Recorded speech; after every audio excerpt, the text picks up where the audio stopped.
ये है ताज media group और आप देख रहे हैं ताज न्यूज, आईना सच का।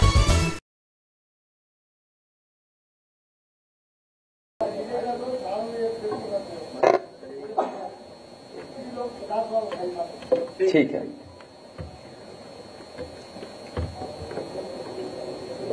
मैं अपनी पार्टी के संगठन और पार्टी के बहराइच के नेताओं का धन्यवाद देता हूं कि इस गंभीर समस्या को लेकर के लीडर ओपोजिशन जी से मिले थे वो, और कल ही जब मेरी आदरणीय माता साहब पांडे जी से बात हुई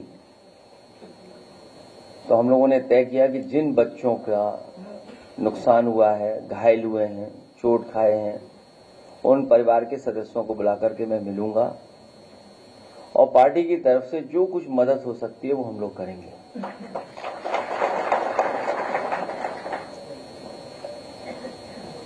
जब से भारतीय जनता पार्टी की सरकार उत्तर प्रदेश में बनी है, जानवरों का आतंक हर जगह देखने को मिल रहा है, चाहे हमारे गांव हों, चाहे हमारे रहसी इलाका शहर हों, और चाहे हम नोएडा गाजियाबाद की कभी कभी खबरें सुनने को मिलती हैं, वहां से भी खबरें आती हैं। और आपको याद होगा कि जिस समय चुनाव चल रहा था, देश के प्रधानमंत्री जी ने कहा था कि उत्तर प्रदेश में जानवरों की समस्या का समाधान हो जाएगा, और उन्होंने अपने भाषण में भी ये कहा कि हमारे पास पूरा रोड मैप तैयार है, इस समस्या का समाधान तुरंत हो जाएगा। लेकिन इधर हम लोग देख रहे हैं हर दिन कोई न कोई एक्सीडेंट हो रहा है, जो सड़कों पे जानवर हैं उससे जान जा रही है। हमारा एक साथी जो यहां खड़े होकर के कह रहा है, ये सच्चाई है कि पूरे उत्तर प्रदेश में लगातार जो छोटा पशु हैं, जानवर हैं, उनकी वजह से जान जा रही है। और इधर समाजवादी पार्टी ने विधानसभा में भी सरकार को जगाने की कोशिश की, टाइगर से, लेपर्ड से, जो हमारे जंगल के किनारे वाले जिले हैं उनमें समय समय पर जाने गई हैं, जिसमें बिजनौर है, पीलीभीत है, लखीमपुर है, आपका सीतापुर है, आगे बहराइच है, श्रावस्ती है, बलरामपुर है। इन तमाम जिलों में सूचनाएं हैं जहां पर जानवर आए हैं, जंगलों से निकल करके आए हैं और अटैक किया है, जिससे बड़े पैमाने पे लोगों की, किसानों की, गरीबों की जान गई। और इधर जो सुनने को मिल रहा है और देखने को मिल रहा है कि गीदड़ की वजह से पूरे के पूरा जो हमारा क्षेत्र है परेशान है, लोग भयभीत हैं, डरे हुए हैं। हमारे तमाम पत्रकार साथी भी मौके पे गए हैं, परिवार के सदस्यों से मिले हैं, उनकी बातचीत भी उन्होंने दिखाई है। और सरकार अभी भी गंभीर नहीं है। कभी सरकार ड्रोन उड़ाती है, कभी मुख्यमंत्री जी गोदी में बच्चे लेकर के ये साबित करने की कोशिश करते हैं कि सब बच्चे सुरक्षित हैं और हमने मदद कर दी है। और जब मदद भी की गई तो उसमें भेदभाव हुआ है। कम से कम सरकार को गरीब के साथ भेदभाव नहीं करना चाहिए। इन्होंने गरीबों के साथ भी भेदभाव किया है। समाजवादी पार्टी की मांग है कि जिन बच्चों की जान गई है उन परिवार के सदस्यों को 10 लाख रुपए की मदद हो, और जो घायल बच्चे हैं उनको 1 लाख रुपए की मदद सरकार को करनी चाहिए, और उनका पूरा का पूरा इलाज और सुरक्षा का इंतजाम होना चाहिए। जानवर जान ले रहे हैं यहां पे तो, और जिन्होंने, जैसा मैंने पहले कहा कि जिन्होंने जानवर की समस्या को खत्म करने के लिए बड़े बड़े वादे किए थे, उन लोगों की जवाबदेही निश्चित होनी चाहिए और वादा खिलाफी पर सवाल भी उठने चाहिए। जानवरों की समस्या से निपटने के लिए एक एसटीएफ बनानी चाहिए, और या फिर गीदड़ की समस्या का समाधान के लिए ये भी केस एसटीएफ को ट्रांसफर कर देना चाहिए। जो लोग देखते ही कहते हैं ठोक दो, कम से कम उस एसटीएफ को ये नया काम देना चाहिए कि गीदड़ों को भी ठोक दें। जानवरों के इनकाउंटर की जगह उनके रिहायशी जंगलों को अवैध कटाई से रोकने की जरूरत है। और सच्चाई यह है, जब से भारतीय जनता पार्टी की सरकार आई है, बड़े पैमाने पर जंगल की कटाई होना शुरू हुआ है। बड़े पैमाने पर जंगल काटे जा रहे हैं। जानवरों की समस्या से निपटने के लिए बुलडोजरी सोच से उभरना होगा। उन आईएएस अधिकारियों और मंत्रियों में दंडात्मक कार्रवाई होनी चाहिए जिन्हें इन कामों पर तथाकथित रूप से लगाया गया था। अगर आपको याद हो, एक नोडल ऑफिसर तैयार किया गया था। एक नोडल ऑफिसर की जिम्मेदारी थी जानवरों की समस्या का समाधान के लिए। आखिरकार उन नोडल ऑफिसर पे क्या कार्रवाई हो रही है? क्या कोई दंडात्मक कार्रवाई सरकार ने की है कि नहीं किया? ये क्या सरकार करेगी उन पर? इस काम के लिए दिया गया अरबों का फंड कहां गया? क्योंकि वाइल्ड लाइफ मैनेजमेंट पे जो खर्चा होता है या समय समय पे जो सूचना मिलने पर सरकार खर्च करती है, आखिरकार वो अरबों रुपए का क्या हुआ पैसे का? क्या वजह है कि उनके अपने लोगों को बंदूक लेकर के निकलना पड़ रहा है? या हो सकता है कि जिन मंत्री का विभाग है उन्हें भी काम करने का मौका न मिल रहा हो, उन्हें काम करने न दिया जा रहा हो। इसलिए हमें उम्मीद है कि इन भेड़ियों की समस्या का समाधान सरकार जल्दी ढूंढेगी। और अगर इन भेड़ियों को नहीं पकड़ पा रहे हैं तो ठोको नीति के तहत एसटीएफ को भी ये जिम्मेदारी दे दी जाइए। मुख्यमंत्री योगी आदित्यनाथ वहां पर पीड़ित गांव में गए थे जहां पर भेड़ियों का प्रभाव है। उन्होंने आंकड़े घायलों के 20 दिखाए और मृतकों के आपकी लिस्ट में 60 घायल हैं और मृतकों की संख्या लगभग 10 से बता रहे, कुछ लोग आ नहीं पाए। ये अंतर क्यों है सर? सरकार क्यों बताएगी या क्यों आंकड़े सही देगी? सरकार तो हर बात छिपाना चाहती है। अब इन जिलों में बाढ़ है, जितने भी हमारे तराई के क्षेत्र हैं सब में बाढ़ है। सीतापुर में बड़े पैमाने पर बाढ़ है, पीलीभीत में बड़े पैमाने पर नुकसान हुआ है। शाहजहांपुर से लेके जितना इलाका है बाढ़ से प्रभावित हो। गोरखपुर खुद मुख्यमंत्री जी का जिला, वहां पे लोग महीनों से परेशान है बाढ़ के कारण। तो सरकार क्यों सच्चाई बताएगी? सरकार तो हर बात छिपाना चाहती है और कभी कभी छिपाने के लिए हमारे मीडिया के साथियों का भी सहारा लेते हैं। थोड़ा सा लंबा मैं कर दे रहा हूँ तो आप अच्छे से बता देंगे। इन्होंने कहा कि पहले सनातन आस्था से खिलवाड़ होता था, इनको तो विवादित ढांचा प्यारा था, ये राम भक्तों पर चलाते थे। इसका सारा चिट्ठा खोलेंगे तो मुंह दिखाने लायक नहीं रहेंगे। समाजवादी पार्टी को अंधेरा पसंद है। क्या कहें सर इस तरह के आरोप लगाए मुख्यमंत्री जी ने बोला? इधर मुख्यमंत्री जी और मुख्यमंत्री जी के स्टेटमेंट कुछ अलग तरह से आ रहे हैं। समाजवादियों ने और खासकर मैंने कभी किसी संत, किसी अपने महंत, किसी सन्यासी के बारे में कुछ नहीं कहा। अगर उनको लगता है कि वो शब्द ऐसा है जिसका भाव वो किस रूप में ले रहे हैं, तो हम तो ये कहेंगे कि हमारे उत्तर प्रदेश के मुख्यमंत्री नहीं है, वो मठाधीश मुख्यमंत्री हैं। और फिर मठाधीश मुख्यमंत्री से उम्मीद भी क्या करोगे आप? इसी तरह की भाषा की उम्मीद करोगे? और ये एक दिन से नहीं हुआ है। जब से बीजेपी हारी है तब से कुछ संतुलन गड़बड़ा गया है। एक बार सर उन्होंने और कही इसी प्रकरण में उन्होंने कहा कि भस्मासुर वगैरह देखिए, जितना हमने पढ़ा है या जितनी होगी, उन्होंने कहा कि सपा और कांग्रेस भस्मासुर है। देखिए, भस्मासुर दोनों हो सकते हैं। बीजेपी अपने भस्मासुर को ढूंढ रही है। अभी देखिए, हरियाणा हारेंगे, महाराष्ट्र हारेंगे, जहां जहां चुनाव होंगे वहां भी बीजेपी हारेगी। कम से कम बीजेपी को अपना भस्मासुर तो ढूंढना चाहिए। अखिलेश जी, आपने कहा कि विधानसभा में वीडियो का मुद्दा उठाया जाए, क्या मैंने आपसे कहा पे इतना ही भरोसा है और ठोको नीति इतना ही उन पे है,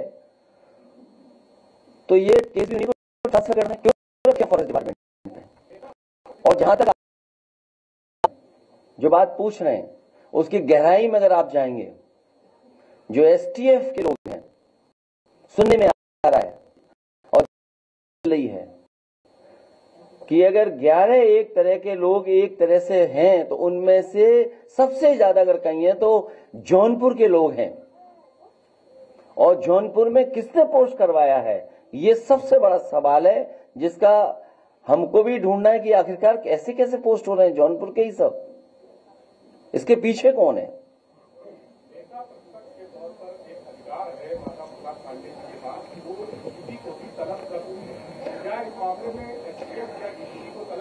मैं तो कहूंगा लीडर ऑपोजिशन का अधिकार है तो वो बिल्कुल उसका इस्तेमाल करें। जो अधिकारों के, देखिए आप हमें और लीडर ऑपोजिशन को नहीं बताओगे हमें क्या करना है। अगर अधिकारों में आ रहा होगा तो मैं कहूंगा कि उस अधिकारों का इस्तेमाल हो।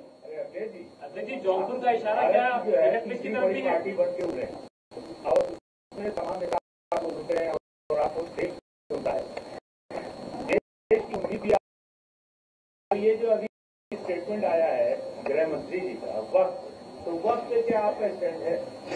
हमारी पार्टी के मेंबर हैं और मैंने कहा सदन में भी इस बात को कहा, किसी के भी धार्मिक कामों में ज्यादा हस्तक्षेप नहीं सरकार को करना चाहिए।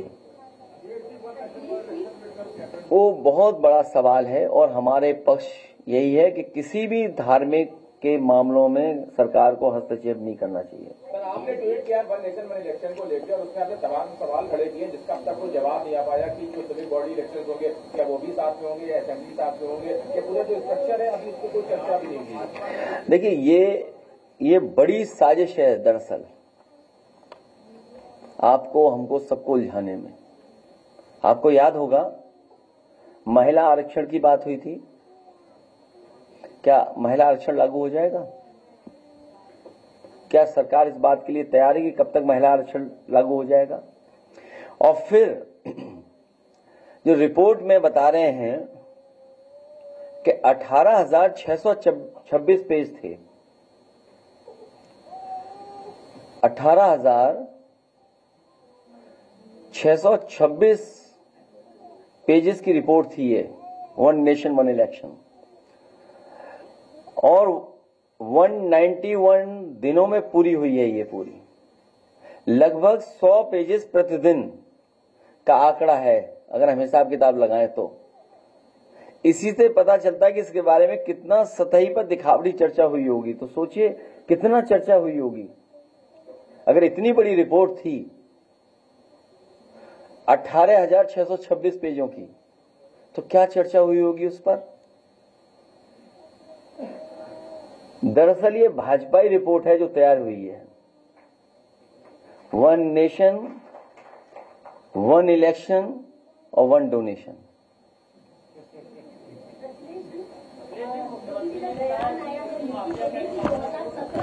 समाजवादी गरीब का राशन खा जाते थे, साथ ही साथ बबुआ घर से 12 बजे तक सोता था और माफिया समांतर सरकार चलाती थी। ये सब घिसे पिटे डायलॉग है पुराने वाले, और मैं इसीलिए कहता हूँ कि ये सब पुराने डायलॉग हैं, पुराना सब कुछ है, हिसाब किताब। उत्तर प्रदेश की जनता नया चाहती है, नया विकास चाहती है, इनको हटाएगी सरकार, ये हटने जा रहे हैं। आज समझ लो कितना संतुलन बिगड़ा है।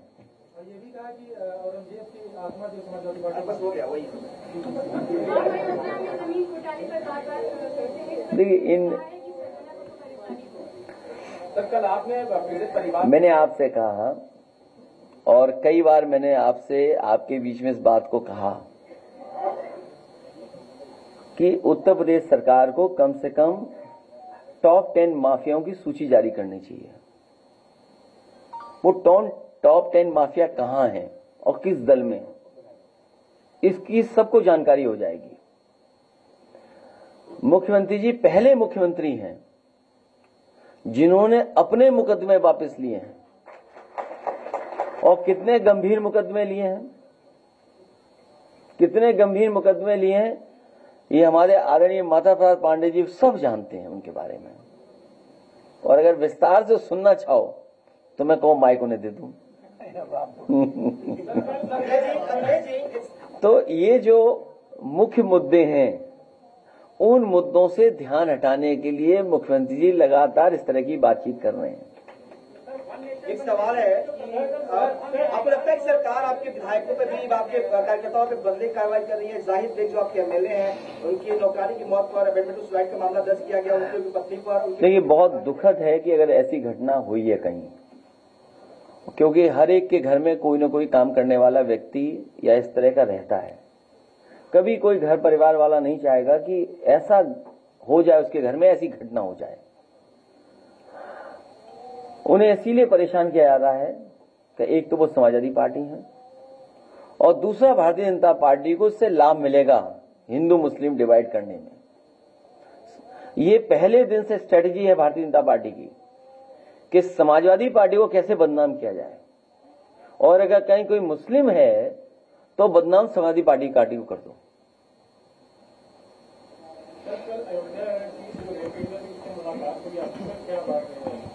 उसने मुझसे कहा कि सुरक्षा मिलनी चाहिए, उसे न्याय मिलना चाहिए, और जो दोषी हैं उनके खिलाफ कार्रवाई हो, उसकी नौकरी जो मंदिर परिषद में थी उसकी नौकरी न छीनी जाए, और उसके परिवार के ऊपर अननेसेसरी दबाव न बनाया जाए, क्योंकि सरकार कोशिश कर रही है कि दबाव बनाया जाए, क्योंकि उसमें भारतीय जनता पार्टी के ही लोग शामिल हैं।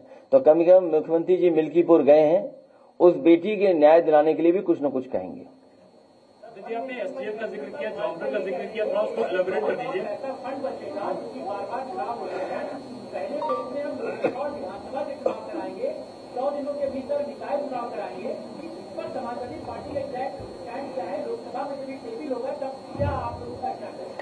कल को भारतीय जनता पार्टी ये कहेगी, क्योंकि वन नेशन वन इलेक्शन हो जाएगा, चुनाव आयोग का काम क्या है फिर? चुनाव आयोग में भी जो अधिकारी हैं, कर्मचारी हैं, उन पर भी बहुत खर्चा होता है। और आप साजिश से सावधान इसलिए रहिए कि इसमें कर्मचारी और अधिकारी आउटसोर्स किए जाएंगे, लेटरल एंट्री से लाए जाएंगे। मान लीजिए अगर लेटरल एंट्री से लाए गए तब, और अभी भी आपको जानकारी होगी जहां जहां चुनाव है 10 सभी बीएलओ हटा दिए गए हैं, अगर उनका कहीं भी किसी तरीके से समाजवादी पार्टी या समाजवादी पार्टी से झुकाव है या उनके नाम के आगे कुछ अगर लिखा है तो ये तो आपको भी पता है। तो क्या ये इतना बड़ा चुनाव आउटसोर्स करके कराएंगे? कल को तो ये चुनाव आयोग को ही खत्म कर देंगे, क्योंकि एक बार चुनाव खत्म हो गया तो 5 साल हम वेतन क्यों दें? अगर बचाना ही चाहते हैं खर्चा, तो भारतीय जनता पार्टी अपनी रैलियां क्यों इतनी ज्यादा करती है? उनकी 5 रैली में ही इतना खर्चा हो जाता है कि पूरा चुनाव आयोग का वेतन चल सकता है।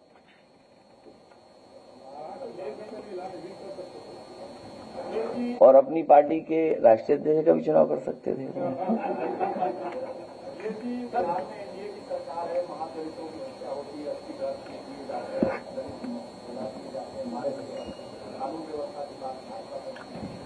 कहीं घटना हो और खासकर दलित पिछड़ों के ऊपर इस तरह का अन्याय हो, उसके खिलाफ कार्रवाई होनी चाहिए जो दोषी लोग हैं। और भारतीय जनता पार्टी का डबल स्टैंडर्ड कोई पहली बार नहीं है, डबल स्टैंडर्ड उनका हमेशा रहा है। डबल स्टैंडर्ड आप याद होगा जब यहां पर गवर्नर थे राम नाईक जी, डीएम एसएसपी अधिकारी कौन पोस्ट हैं उनके बारे में हर दिन चर्चा करते थे। और आज आप बताइए टॉप में कौन सा पोस्ट है? कई ऐसे अधिकारी पोस्ट हो गए हैं जिनके कारण बहुत सारे लोग कुछ बनने से पहले रिटायर हो गए। न जाने कितने ऐसे अधिकारी हैं जो वहां तक पहुंच सकते थे, उन्हें मौका मिल सकता था, वो रिटायर हो गए सब।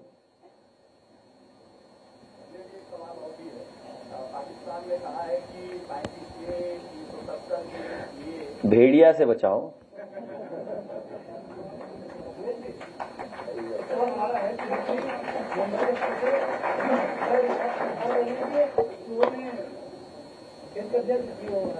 देखिए, ये भारतीय जनता पार्टी हाईवे बनाना नहीं जानती है। अगर हाईवे बना रहे होते ये लोग तो आपका पूर्वांचल भी अच्छा चल रहा होता, बुंदेलखंड भी अच्छा चल रहा होता, और फिर आगरा से लेकर मुंबई से लेकर के जो दिल्ली वाला एक्सप्रेसवे है वो 1 लाख करोड़ का है। 1 लाख करोड़ का एक्सप्रेसवे है। अगर वहां गड्ढे हो रहे हैं तो ये सवाल खड़ा होता है कि आखिर गड्ढे कैसे हो रहे हैं वहां पर।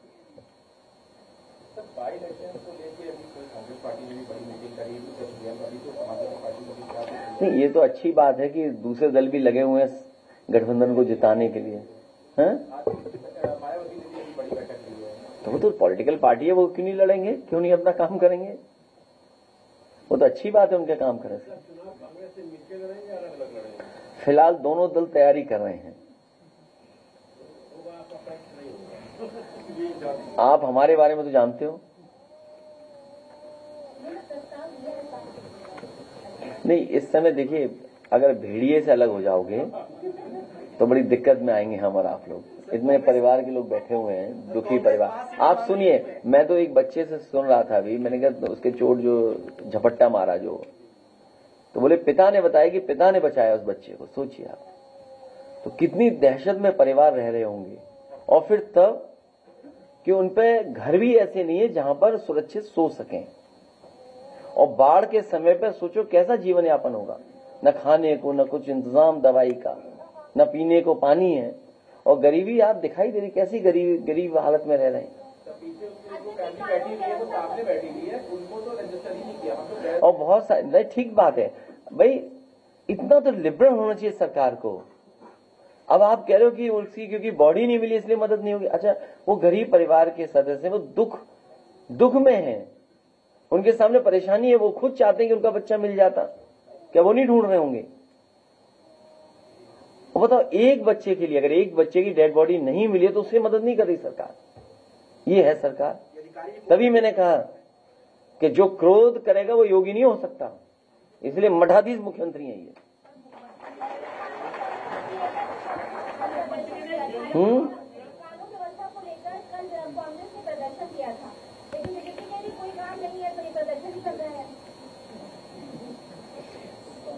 मैं आपको बता रहा हूं कि बीजेपी इतना बुरा हारेगी उत्तर प्रदेश में जिसकी आप कल्पना नहीं कर सकते। लोग इंतजार कर रहे हैं बस चुनाव कब हो जाए।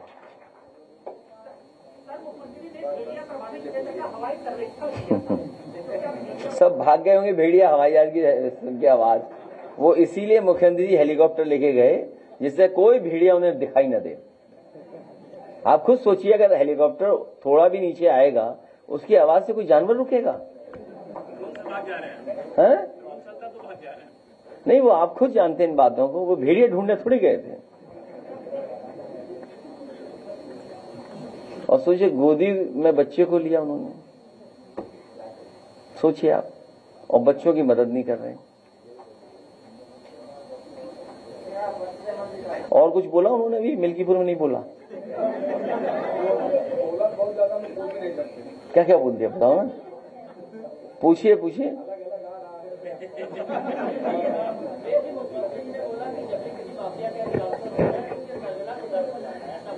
वो कई बार बोल चुके हैं। अच्छा, आप बताओ। नहीं, आप देखिए, मेरी भी तस्वीर देख लो आप और उनकी भी तस्वीर देख लो, माफिया कौन लगे ये बता दो।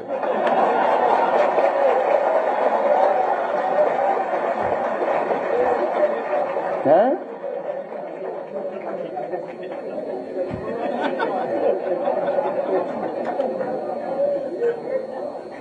और नहीं मानते ये सवाल उनसे पूछ के देख लो।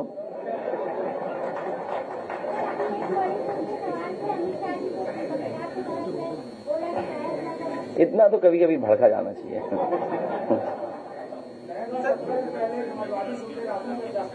क्या कह रहे हैं?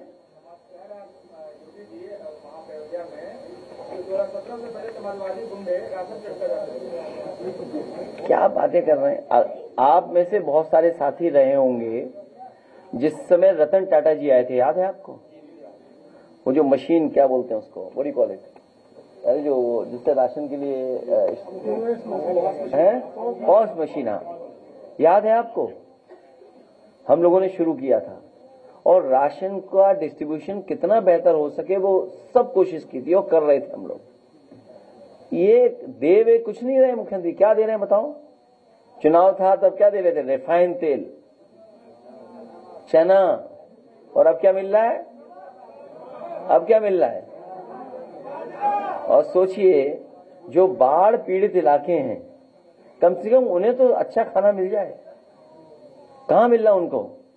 आप बगल में दिखाइए जहां पर ये गोंडा में बाढ़ है, क्या दे रहे हैं ये लोग? कैसी पूड़ी दे रहे हैं, क्या सब्जी दे रहे हैं, क्या खाने का इंतजाम कर रहे हैं, कहाँ पानी का इंतजाम कर रहे हैं, कहाँ दवाई का इंतजाम कर रहे हैं? कम से कम इनको नकल करनी चाहिए समाजवादी पैकेटों की। मुझे याद है समाजवादी पैकेट जब बांटे गए थे उस समय आपका पराग भी मुनाफे में आ गया था और हर चीज उसमें क्वालिटी की थी। और क्वालिटी इनकी वहीं देख लो, इनका जो दिया हुआ है वो स्मार्टफोन, उंगली घिसते रहिए चलता ही नहीं है। लैपटॉप आज भी चल रहा है। मिल्कीपुर में मुख्यमंत्री ने कहा है कि अयोध्या के घाटों पर दीपोत्सव में जब जब दीप जलते हैं तो दो लोगों को परेशानी होती है, एक सपा के मुखिया को, दूसरे पाकिस्तान को। मैं आपको बता रहा हूं कि बीजेपी की सरकार जब चली जाएगी और इस बार जाएगी चुनाव में, अयोध्या वर्ल्ड क्लास सिटी बनाने का काम समाजवादी लोग करेंगे। अयोध्या कैसे वर्ल्ड क्लास सिटी बने, जिसमें वर्ल्ड क्लास इंफ्रास्ट्रक्चर हो। और आपने हम समाजवादियों का काम भी देखा है और मुख्यमंत्री जी तो बहुत ज्यादा काम देख रहे होंगे। लोक भवन जैसी बिल्डिंग उन्होंने एक कहीं बनाई हो तो बता दें। जिस बिल्डिंग में वो बैठ रहे हैं आप लोग भी देखते होंगे दूर से, एक आध साथी हो सकता है मुख्यमंत्री का ऑफिस भी दिखाया हो। हमारे समय तो कार्यकर्ता भी दिखाए थे मुख्यमंत्री ऑफिस। इस समय तो कुछ ही जा पाते होंगे उस ऑफिस में, सब नहीं जा पा रहे होंगे। कुछ ही साथी आ रहे। आप बताइए लोक भवन कैसा बना हुआ है, इस पर मत उठवाइए।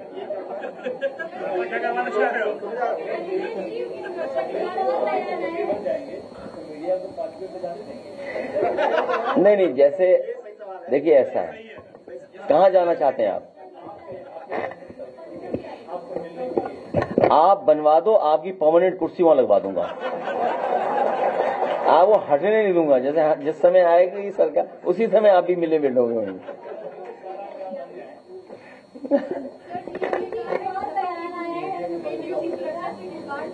आप कैसी बातें कर,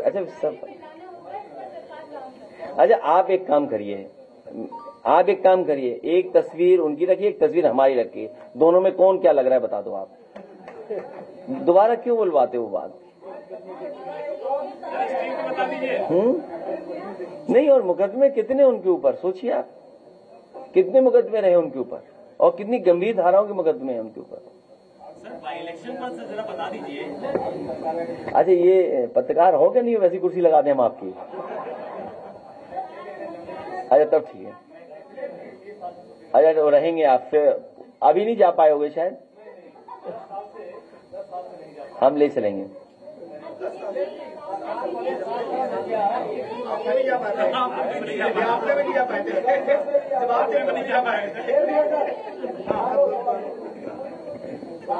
हो गया सरकार बने, एक भी वैकेंसी निकली है और जो भी वैकेंसी निकली है वो भी 10 हो गया है, क्या करेंगे?